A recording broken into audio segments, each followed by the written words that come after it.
gagawin po natin ngayon, malapit na pong dumating yung mga amo ko sa Biyernes na lang po, so 5 araw na lang po ako ay maglilinis. Kailangan matapos po yung aking trabaho. So ngayon guys, ang gagawin po natin, halika papakita ko po sa inyo yung aking gagawin.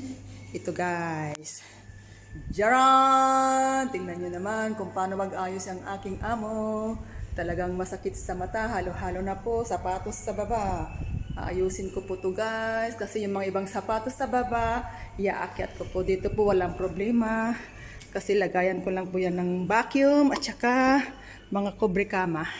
So, umpisa na natin guys, kasi to huling linis ko po ito nung 2020 pa po, matagal na. So, ang talaga yung alikabok nito ay talagang naipon. So, tara na guys, at tayo ay maglinisan na.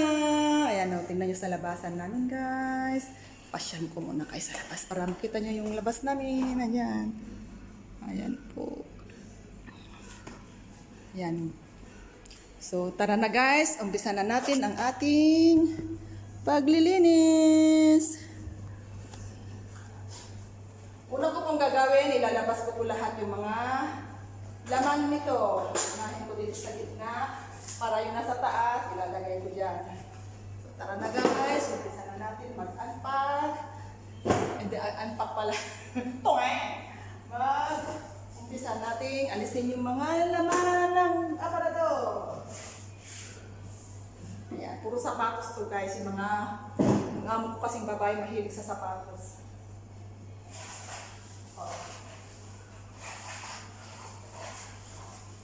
Ito yung mga turutot. Hindi na ubos nung New Year, turutot nila to. Nireserva niya pa sa bagong taon na naman kasi nagbabarbecue sila dito sa bahay pag ano yung bistiras ng bagong taon. Kaya pag bagong taon dito, hindi ako makatol dahil nagbibisita sila dito. Hanggang alauna sila na nagising. May mga bisita po. Yung mga pinsan-pinsan lang naman ng mga amo ko. So, ilabas mo natin lahat guys. Ang laman ng mahiwagang aparador. Puro yung mga hindi nagagamit ko kasi guys. Yung mga bago na yung mga laruan ba? Kasi yung mga laruan, halimbawa, pag may nagregalo sa mga bata, na hindi naman nila nalalaro, nilagay nila dito, reserva. Iwan ko siguro pag pag nag-birthday yung alaga ko dalawa kasi balak nilang mag-birthday ng yung alaga ko sa 22 bukas, hindi, sa Martes, 7 taon na yung alaga ko. So, bali, 7 taon na rin po ako sa kanila nung sa November kasi 2 buwan yung alaga kong panganay nung dumating ako dito. So, 7 taon na po ako dito sa kanila sa November. So, ang birthday nila, gagawin nila sa November kasi ngayon, kainitan, hindi ayaw ng amo ko na mag-celebrate ng kasi sa labas kasi yon pag yung parang playground ng mga bata. So, gagawin nila November kasi maganda na yung medyo malamig-lamig na ng konti yung November dito, mahangin na. So, ito ang gagawin nila, yung irarap, tapos ipapag-giveaway namin pag nagpalaro-laro sila. So, nakatambak lang dito guys. Makakalkal ito lahat pag yung may mag-birthday na. Ito naman yung mga giveaway nung bagong panganak yung alaga kong maliit. Ito yung giveaway nila. Yung mga sobra, tinatago. O, dami-daming laro, kung pwede nga lang hingiin.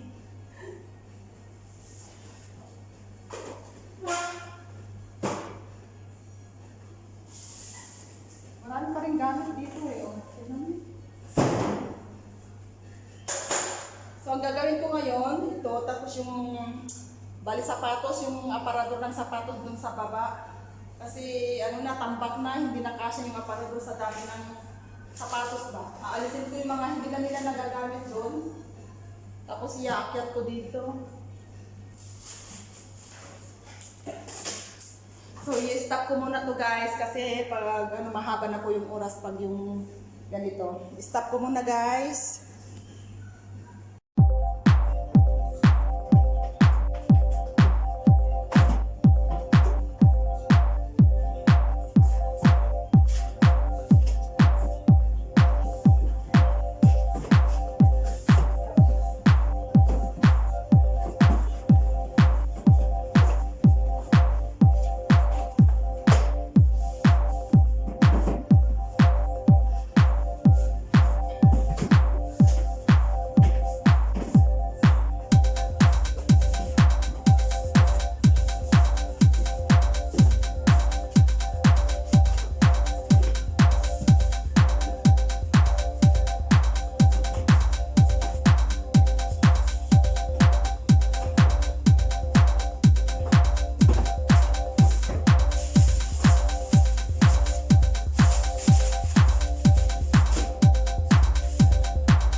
na malapit na po tayo matapos sa ating trabaho.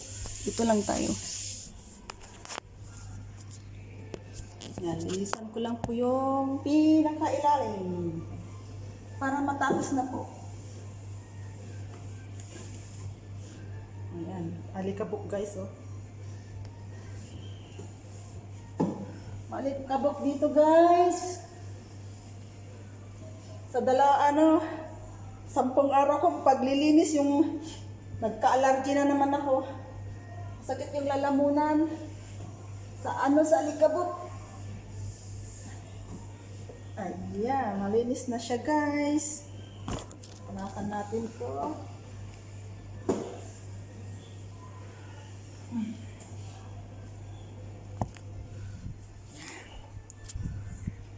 So ito po yung huling papasok natin guys. Hindi ko alam. Gamit ng amo ko to. Pang ano yata niya, pang... Okay.